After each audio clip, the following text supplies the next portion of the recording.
And now let's start Creepy Cheapies this week with a viewer mail question out of the mail skull. Pull one out here and drop the others on the floor. This one says, Dear Dr. Lady, is there anything you like to do for fun that doesn't have anything to do with horror or Halloween or monsters or anything spooky like that? Well, fair question, fair question. Just off the top of my head, I can think of one thing that I've always thought was fun. If you like to notice people when you're out among the human public, and you notice people and just the things they do, their little habits. Well, this is kind of along the lines of one of those things that you do like when you're on a long, boring road trip and everybody counts the number of specific state license plates or road signs or something. Just pass the time a little bit, you know.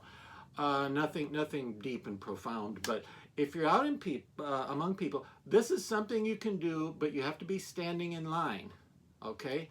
You have to be standing in line, and there have been many opportunities. You may think, oh, when would the opportunity come along to ever do what he's talking about? But no, actually, I've found a great many, more than you'd think, such opportunities. But it has to be when you're standing in line. Now, you could be standing in line to get into a movie or a play or like a club or someplace where there's a wait and you're queued up in a wait line. It could be waiting in line to take communion at church. It could be waiting in line at a picnic or a cafeteria where people have trays for their food and then you stand in line. Well, one thing to notice is when human beings don't have anything to do, sometimes they don't know what to do with their hands. And, you know, they do this, or they do this thing here, or they just kind of fold them a lot and, you know, mess with their hands. They don't know.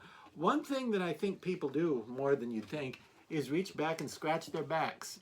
And I don't think it's always because there's an insect bite or a rash or something, or some poison ivy back there. No, I think it's just kind of you get distracted and you're not thinking and people are just standing there and you notice they go like this, or maybe they go like this, or maybe they go, you know. And the thing to notice when you're behind somebody, and again, you have to be behind someone where you can see them from the back and you see them do that. The thing to notice is some people scratch their back like this. Some people kind of make circles when they scratch their back. They kind of go in a circle. Pretend this is my back, but some people do this. Some people do this. Some people put their fingers real clamped together and do a little tight together. And some people do the spider crawly finger thing, and they go like this on their backs. But they're either reaching down or up, or they're at a certain angle. Maybe they're this way. Maybe they're more this way. Usually a diagonal. Look at the way people scratch their backs when they're just standing there with nothing to do, and they reach back, and you just look at them for just a few moments. This is easier than it sounds. Just look at people for just a few moments until you get the hang of about how hard it looks like they're scratching, and it looks like, you know, what they're doing with their fingers and which direction. Are they making a circle or a line, or how are they doing it? You see, just watch for that. And then when they stop and they take their hand away, you have to be ready to slip in there and give them one last scratch, imitating the speed and direction and pressure that they were applying when they were scratching. See, so you have to have a few seconds to see how they do it. And then when they take their hand away, you reach up there and give them one last scratch, or however they were doing it. You got just one. And then just, you know, look the other way, look around. And you can notice the person go like that. And it's fun!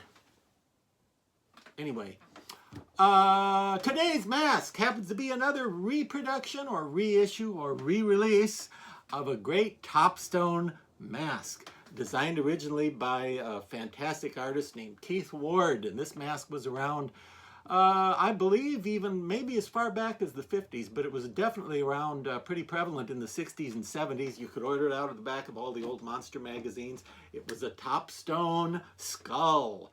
And I never had one because the quality was not good. It was not to my liking of Topstone masks. They were super thin and they were flattened out and smushed, and you know, they just weren't all that, you know. But every kid who read old magazines and comic books with ads in the backs saw that same drawing of a skull. And I'm hoping that drawing of a skull is coming up on the screen right now. I don't see it. Is it there? I hope it popped up for you. But just in case it doesn't, here we see it being commemorated as recently as 2011 by the legendary Ed Repka. Who doesn't love him some Ed Repka artwork?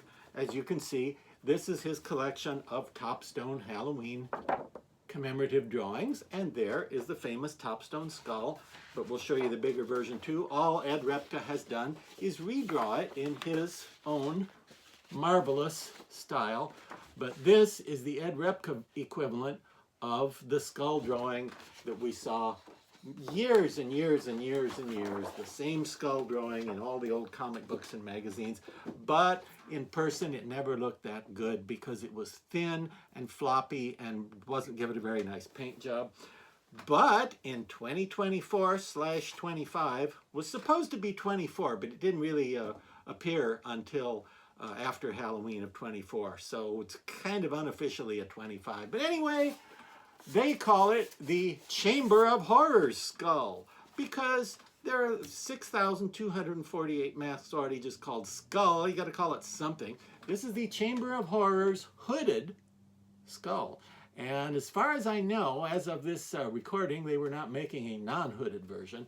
And also, as far as I know, I don't believe, could be wrong, don't believe the Topstone version of this particular skull was ever sold with a deluxe hood like this. It was usually just a mask in rubber. And let me undo this so you can see what you get here. See this? This is the reproduction of the skull mask. And without this on there, you just got this little flimsy rubber skull. Well, the great thing is that all of us who grew up with that particular skull, looking at that particular artwork all the time, now we can finally have that fun-loving skull. And I always thought he was a really cool skull because he doesn't just look 100% anatomically accurate like he's just totally dead. He looks like he's enjoying being a skeleton. And he likes to be spooky, okay? And Trick or Treat has done a bang-up job on this one. I think they've given him the very yellow teeth, as the traditional Topstone ones had, and the red eyes, and he just looks like a fun-loving kind of skull, which means he'd be fun to wear. I don't know why they decided to make him a deluxe edition, but they did. Maybe this mask was available at some time with a hood, and I just never had one. I don't know, but it's got Velcro. Am I allowed to say that word? It's got hook and loop fastener, in case we have to bleep that word out, at the bottom, and it's hemmed, as you can maybe see. Maybe you can't because it's black on black. It is hemmed rather than just being a piece of fabric cut off, and this is pretty great for wearing. You could definitely look, well, for all the world, like one of those cool Halloween Grim Reaper types. Ideally, you would need a black robe, and this is very nice fabric. It's that really soft, plushy stuff like they used to use in the 70s on your fine Be Something and other masks like that. You probably can't find a robe made of this exact stuff, but you can find fleece robes that are very close, very similar, and would be close enough that you could put the robe right on there and you'd be fine, you know? And as far as hands, you can either wear gloves or you could get some rubber skeleton hands. You can usually find plain white bony hands online, and he is just white. I don't know what the color looks like, but he's not yellowed or gray or green or anything like that. He's just white, so you just need some white skeleton hands. And there you go. What a cool thing. The last time I checked, these were about 70 bucks, which may be different by the time you're seeing this, but these are about 70 bucks, and I know that's not cheaper than grave dirt, but for a mask that comes as far back as you saw here and has this very nice quality hood right on there, and the Velcro attachment at the bottom and all that good stuff. Pretty hot. This is a pretty hot mask. So I'm loving the Chamber of Horrors skull, as they call it. And again, it's not really related. It's not related to a movie called Chamber of Horrors or anything like that. They just had to call this line of masks something so that it's not just one skull, skull, skull, skull, skull. This is the Chamber of Horrors hooded skull from the 24-25 Halloween season. Such a fun skeleton. One of the most fun skull masks, I think I've seen. You know, look how much fun he's having.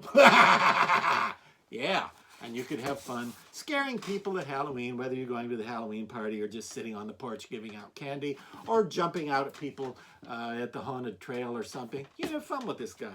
So that's your mask for this week that I wanted to bring to your attention. And I will try to bring another one to your attention next week. Right, Hooded Skull?